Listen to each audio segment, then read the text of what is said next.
Hello again and welcome back to another one. And today we have some updates from the VMAs to Eminem's Kamikaze album's second year anniversary. And before we dive in, if you're here for the first time, hit the subscribe button, turn on notifications, and find me on social media at ETLifestyle_web. So in the weeks leading up to the 30th of August, I've witnessed hundreds of fans in the comments section talk about voting for Eminem since he received 2 award nominations from MTV. And as the show went on, before the announcement of the categories where Eminem was nominated, the writing was on the wall as it mirrored the plot of a Tyler Perry movie. The more popular winners missed out in some categories leading up to Best Hip Hop and Video of the Year. And to make things worse, there was a correlation between those that were present and the announcement for winners. And Eminem was nowhere to be found. So the chances already looked slim to none before the announcement, and Slim wasn't in town. But since it is allegedly based on votes, some fans were hopeful for a win, at least in the hip hop category. But things were about to take a turn after the likes of Eminem, Juice WRLD, Drake, Future, Roddy Ricch, and Travis Scott lost to Megan Thee Stallion Savage. And after I highlight how some have reacted, I'll reveal a possible reason why this happened.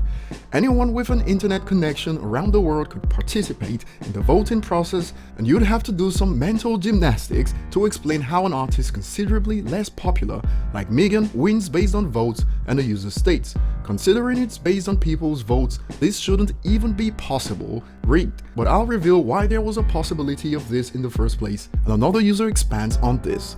There is zero chance Megan has a fandom that can outvote Em and Juices or Drake and Futures. And I like Megan, so this isn't hating, it's just simply not possible. Award shows aren't helping themselves by obviously fabricating the winner.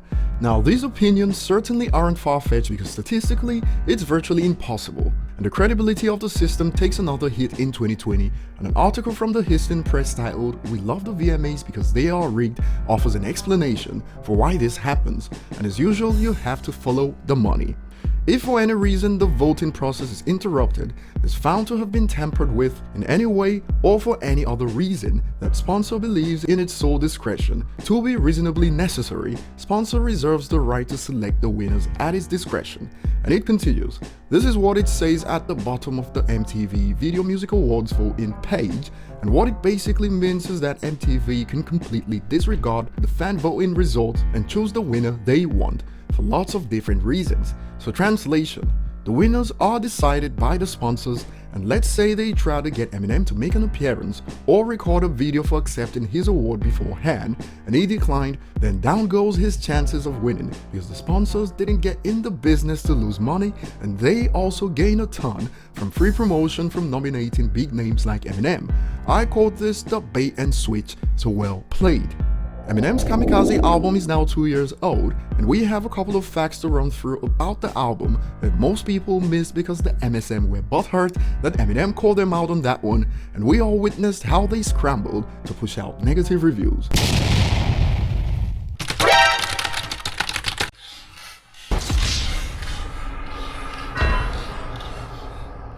And the first thing people missed was the fact that Eminem's Kamikaze album, according to the IFPI, was the best-selling hip-hop album globally in 2018, and according to UWC, it moved over 633,000 equivalent units on its first week of release in major markets around the world. Kamikaze was also a hit in China, and in 2018, according to a Tencent music report, it moved 946.9 thousand in the country. But there's conflicting reports on this one, as another website claims it moved 484,000, but since I don't understand Mandarin, I need help from you guys from that part of the world on this one. Perhaps it's the difference between pure sales and equivalent sales. And speaking about pure sales, with the help of Kamikaze, Eminem sold more albums than any other artist in the entire industry in the United States in 2018, and Kamikaze was also the best-selling hip-hop album based on pure sales also in the United States.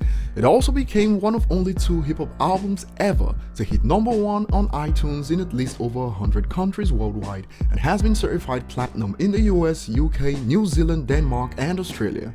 So what are your thoughts on these topics? Do you still listen to Kamikaze regularly? Tell us below, like and subscribe if you haven't, and see you on the next one.